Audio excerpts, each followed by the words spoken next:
Bismillahirrahmanirrahim. Assalamualaikum warahmatullahi wabarakatuh. Alhamdulillahirabbil alamin wassalatu wassalamu ala asrofil anbiya'i wal mursalin wa ala alihi wa sahbihi ajma'in amma ba'du. Pertama-tama dan yang paling utama, marilah kita panjatkan puja dan puji syukur kita atas nikmat yang hari ini masih Allah berikan kepada kita, sehingga kita dapat dapat menikmati udara segar, dapat beraktivitas sebagaimana mestinya. Selanjutnya, selawat serta salam tak lupa pula kita sanjung sajikan kepada Nabi kita, Nabi besar Muhammad Sallallahu Alaihi Wasallam. Baik teman-teman, perkenalkan, hai semuanya. Perkenalkan, nama saya Leliana Berutu ya, dari PAI 7. Adapun tujuan saya ingin membuat video ini adalah ingin membuat sebuah video ya, yang tujuannya ini adalah untuk meneliti seperti apa sih peningkatan pendidikan karakter gitu melalui pembelajaran tematik di sebuah sekolah. Dan di sini saya menuju sekolah yang namanya di sini adalah SD ITF Polri. Oke, baik teman-teman, di sini saya akan membahas ya beberapa.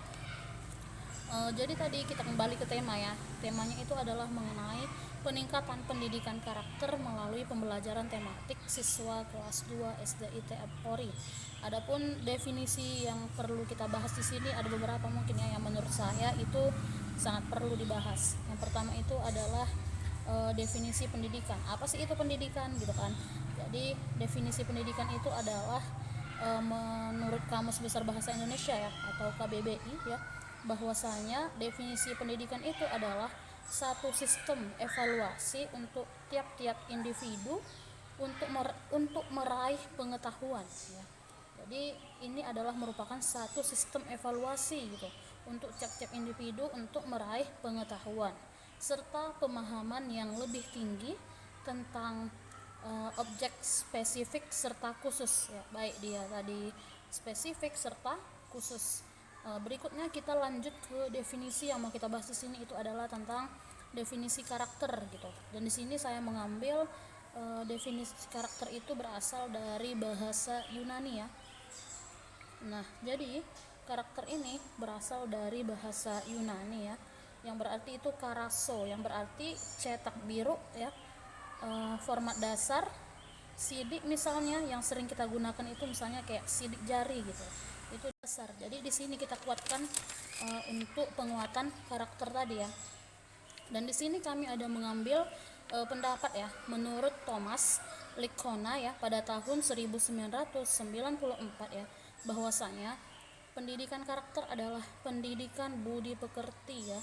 Jadi menurut si Thomas Lickona tadi pada tahun 1994 bahwasanya pendidikan karakter adalah pendidikan budi pekerti ya, yang melibatkan beberapa aspek nih. Aspek apa saja? Yang pertama ada aspek pengetahuan ya, atau sering kita sebut juga dengan kognitif. Selanjutnya itu ada feeling ya. Apa itu feeling? Feeling itu adalah perasaan ya. Selanjutnya itu ada tindakan, atau sering juga kita sebut juga sebagai action. Jadi ketiga hal tersebut sangat perlu kita lakukan ya, agar bagus ya actionnya di sini. Itulah ini ya, pendidikan karakter tadi menurut si Thomas. Jadi di sini ada karakteristik pembelajaran tematik ya. Kenapa kita berpusat kepada sini? Karena inilah sebenarnya tujuan kita. Oke, tujuan dari pembahasan pembelajaran ini. Apa aja tujuannya ya? Yang pertama itu adalah tujuan pembelajaran tematik ini. Yang pertama itu adalah berpusat pada siswa. Jadi tujuan pembelajarannya itu pusatnya itu pada siswa. Berikutnya itu adalah memberi penguatan ya, bukan penguatan ya, memberi pengalaman maksudnya. Jadi kita itu berdasarkan pembelajaran tadi bisa memberikan pengalaman-pengalaman, karena nanti di tematik ini sendiri ya ada misalnya kita bahas tentang rekreasi, wisata, atau keluarga gitu. Jadi kita secara tidak langsung sudah menggambarkan apa yang terjadi di lingkungan gitu.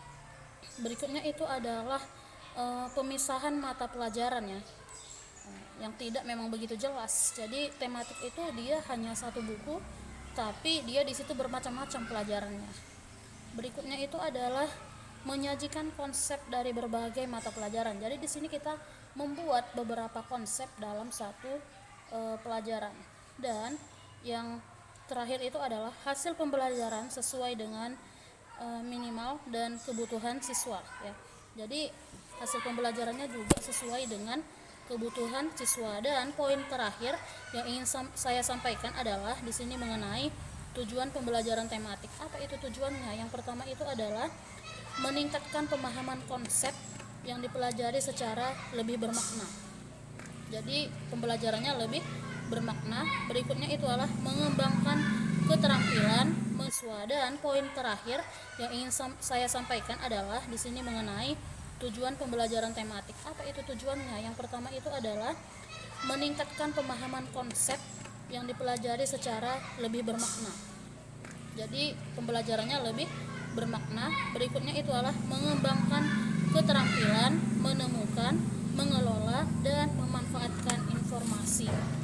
Dan yang berikutnya itu adalah meningkatkan gairah dalam belajar. Dan berikutnya adalah memilih kegiatan yang sesuai dengan minat dan kebutuhan siswa. Jadi mungkin itu saja yang dapat saya sampaikan mengenai materi kita hari ini ya. Semoga apa yang kita dapat sampaikan tadi dapat bermakna, dan bila ada kekurangan itu datangnya dari saya. Saya akhiri dengan Assalamualaikum warahmatullahi wabarakatuh.